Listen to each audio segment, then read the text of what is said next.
नमस्कार। मैं कमलेश कबीर आपका एक बार फिर स्वागत करता हूं इस नए एपिसोड में। आज के इस एपिसोड में हम बात करेंगे महागठबंधन की। महागठबंधन में एक तरीके से राहुल गांधी अब बोझ बनते जा रहे हैं और इसकी शुरुआत बिहार में भी हो चुकी है।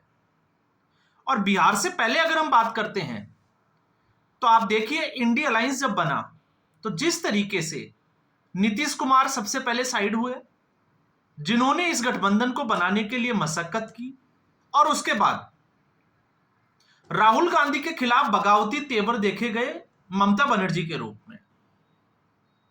ममता बनर्जी उन्होंने शुरुआत की और साफ तौर से यह बता दिया कि किसी भी रूप में राहुल गांधी का नेतृत्व इस गठबंधन को स्वीकार नहीं है।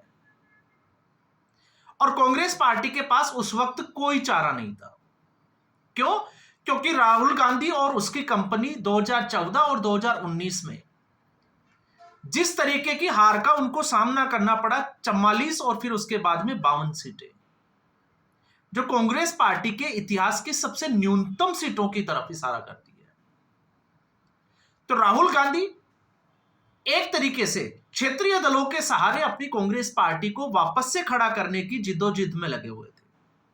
तो उस वक्त राहुल गांधी चुप रहे। मामला थोड़ा आगे बढ़ा तो ममता बनर्जी ने अपने पाले में किया अखिलेश यादव को और अरविंद केजरीवाल को। और उसका असर देखिए आप, पश्चिमी बंगाल में जब भारत जोड़ो न्याय यात्रा एंटर करने वाली थी, उस वक्त ममता बनर्जी के तेवर क्या थे, लेकिन कांग्रेस पार्टी चुप थी।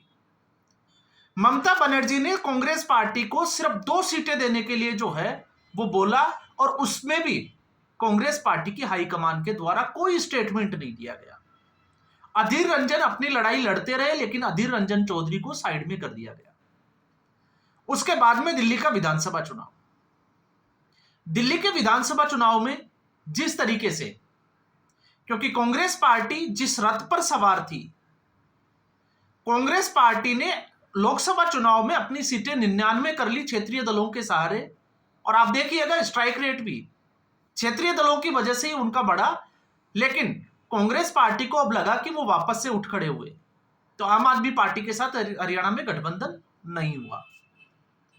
अब उस कड़ी में आप आगे देखते हो दिल्ली के विधानसभा चुनाव को। तो दिल्ली के विधानसभा चुनाव में आप देखिए, विपक्ष की सबसे बड़ी पार्टी कांग्रेस पार्टी 99 सीटों के साथ लोकसभा चुनाव में, लेकिन ममता बनर्जी और अखिलेश यादव साथ खड़े हुए अरविंद केजरीवाल के। कांग्रेस पार्टी के समर्थन में ना कोई स्टेटमेंट दिया, ना कोई रैली की। और अब हम आते हैं बिहार के विधानसभा चुनाव में। बिहार के विधानसभा चुनाव में तेजस्वी यादव ने वो गलती कर दी जिसके खामियाजा उनको जो है वो अब आने वाले कई सालों तक भुगतना पड़ेगा। और वो गलती थी, बैठे बैठे बिहार में अपनी जो राजनीतिक जमीन थी वो राहुल गांधी को दे दी। राहुल गांधी, क्योंकि राहुल गांधी को कांग्रेस पार्टी लगातार रिलॉन्च करती जा रही है और कांग्रेस पार्टी चाहती है कि राहुल गांधी का किसी भी तरीके से जो है उनका जनाधार बढ़े। तो आप सोचकर देखिए, तेजस्वी यादव के इस वोट चोरी का जो अभियान है, उससे पहले के मुद्दे क्या थे। तेजस्वी यादव जो है वो फ्रंट फुट पे खेल रहे थे और कांग्रेस पार्टी बैकडोर से, हम कहें कि बैक फुट पे थी। तेजस्वी यादव ने ही मौका दिया कांग्रेस पार्टी को, और कांग्रेस पार्टी आरजेडी से पूरा जो चुनावी मुद्दा था वो खींचकर, छीनकर, एक तरीके से कहें कि उस मुद्दे को वोट चोरी के अभियान पे ले आए। अब आप सोच के देखिए, अगर वोट चोरी का यह मुद्दा बिहार में आंशिक रूप से भी अगर असर डालता है, तो फिर इसका फायदा किसको होगा, इसका क्रेडिट किसको जाएगा, तेजस्वी यादव को या फिर राहुल गांधी को? क्योंकि लाने वाले तो राहुल गांधी है, तो सीधी सी बात है राहुल गांधी को जाएगा। और आरजेडी पिछले अगर 5-7 दिनों में, जब से वोटर अधिकार यात्रा शुरू हुई है, उसके बाद से इसको समझ भी चुकी है कि उन्होंने बड़ी गलती कर दी।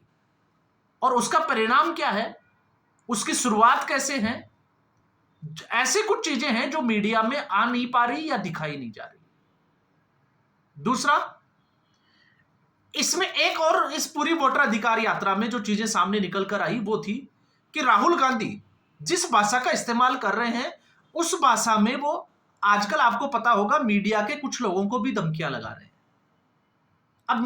अब सोच कर देखिए कि मीडिया को क्यों धमका रहे हैं। अगर वोट चोर गद्दी छोड़ आपका नैरेटिव चल रहा है या नहीं चल रहा है डजंट मैटर। चुनाव आयोग गड़बड़ी कर रहा है तो आप चुनाव आयोग को ही कटघरे में खड़ा करिए, इसमें मीडिया का क्या रोल है। तो मीडिया का रोल भी समझ लीजिए। राहुल गांधी कोई स्टेटमेंट देते हैं, उसके आधे घंटे बाद में मीडिया उसके घर तक पहुंच जाता है। जिस भी व्यक्ति का नाम राहुल गांधी लेते हैं, चाहे वो मिंटो देवी हो, चाहे वो रंजू देवी हो, चाहे वो आदित्य सिंह हो या फिर कोई और व्यक्ति हो, और मीडिया उसका स्टेटमेंट लेती है और राहुल गांधी की जो रणनीति है वो आधे घंटे में या तो फुस हो जाती है या पूरे तरीके से एक्सपोज हो जाती है। तो आप सोचकर देखिए राहुल गांधी को गुस्सा आएगा या नहीं आएगा। बेचारा एक 20 साल से एक व्यक्ति प्रधानमंत्री का सपना लिए किसी मुद्दे पर नैरेटिव तैयार करने की कोशिश करता है और वो तैयार नहीं होता, वो खड़ा नहीं होता मुद्दा, उससे पहले ही मीडिया उसकी हवा निकाल देता है। तो इसलिए मीडिया पर गुस्सा। दूसरा, अगर आप पश्चिमी चंपारण की बात करते हैं तो उसमें है मोतिहारी, जहां अभी राहुल गांधी की यात्रा पहुंची भी नहीं है, और उससे पहले ही आरजेडी और कांग्रेस पार्टी के बीच में तकरार हम जो है वो कह सकते हैं कि वो इस कदर पहुंच चुकी है कि उसकी रिपोर्ट जो है वो थाने तक पहुंच गई है। अब आप सोचकर देखिए, एक तरफ गठबंधन होने का दावा करना और दूसरी तरफ समर्थक आपस में भिड़ने लगे हैं, क्योंकि समर्थक भी अब जो है वो उस बात को समझने लगे हैं कि ये वोटर जो अधिकार यात्रा में जो वोट चोरी का मुद्दा है, ये बिहार का मुद्दा नहीं है। अगर आरजेडी को जीतना है तो अपने मुद्दों पर आना पड़ेगा, बिहार के मुद्दों पर काम करना पड़ेगा। और उन बिहार के मुद्दों पर अभी आरजेडी जो है वो बिल्कुल चुप है, क्योंकि राहुल गांधी ने इस वक्त एक नया टोन जो है वो सेट कर रखा है। तो मोतिहारी में कांग्रेस पार्टी के गप्पू राय जो थाने पहुंचे, आरोप लगाए वहां की मेयर रीना गुप्ता और उसके हस्बैंड के ऊपर। मामला जो है वो जान से मारने की धमकी तक जा पहुंचा। और यह टकराव हुआ क्यों? यह टकराव इसलिए हुआ क्योंकि एक तरफ जहां कांग्रेस पार्टी राहुल गांधी को जननायक की भूमिका में पेश करना चाहती है, तो ठीक ऐसे ही आरजेडी के जो है वो इस वक्त नए नवेले राजनेता तेजस्वी यादव, तो दोनों के होर्डिंग्स लगाने को लेकर आरजेडी चाहते हैं तेजस्वी यादव के होर्डिंग्स लगे और कांग्रेस पार्टी चाहती है कि राहुल गांधी के होर्डिंग्स लगे। इस बात को लेकर जो है वो दोनों के समर्थक आमने सामने हैं। तो इस वक्त वोटर अधिकार यात्रा जो चल रही है, जो हमें दिखाया जाता है, उसके अलावा इस यात्रा का दूसरा रूप भी जो है वो लोगों के सामने आने लगा है। और इन्हीं यात्रा में कई ऐसे लोगों के भी स्टेटमेंट जो है वो आने लगे हैं कि वो साफ तौर से ये कहते हुए नजर आते हैं कि वो वोट जो है वो नरेंद्र मोदी को ही देंगे, जबकि नरेंद्र मोदी तो चुनाव भी नहीं लड़ रहे। तो नरेंद्र मोदी क्यों? नरेंद्र मोदी इसलिए क्योंकि राहुल गांधी ने इस पूरे चुनाव को, क्योंकि आज से 10 दिन पहले तक विधानसभा का जो मानसून सत्र चल रहा था, तब तक यह पूरा चुनाव तेजस्वी यादव और नीतीश कुमार के आसपास घूम रहा था।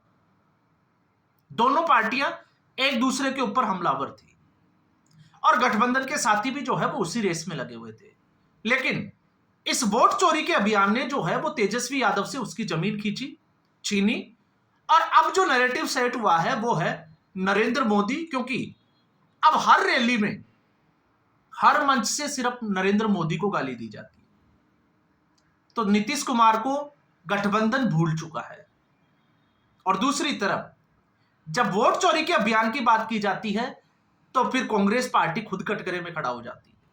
जिस तरीके से 1952 में पहले ही आम चुनाव में मुस्लिम तुष्टीकरण की राजनीति को लेकर विशन चंद सेठ को, क्योंकि मौलाना आजाद उस वक्त जवाहरलाल नेहरू के दोस्त थे, मुसलमानों के मसीहा थे और मुसलमानों का वोट बैंक जवाहरलाल नेहरू को चाहिए था, तो जिस तरीके से एक जीते हुए प्रत्याशी को हराया गया,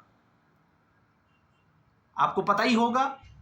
मुझे जो है वो दोबारा उस वीडियो की, क्योंकि मैंने इस पे विस्तार से बात की थी, बताने की जरूरत नहीं है, क्योंकि वही विशन चंद सेठ जो है 1957 और 1962 में लोकसभा का सदस्य बनकर आए और जवाहरलाल नेहरू की उसी, जिस वक्त संसद चलती थी लोकसभा में, वो उनके सामने बैठते थे।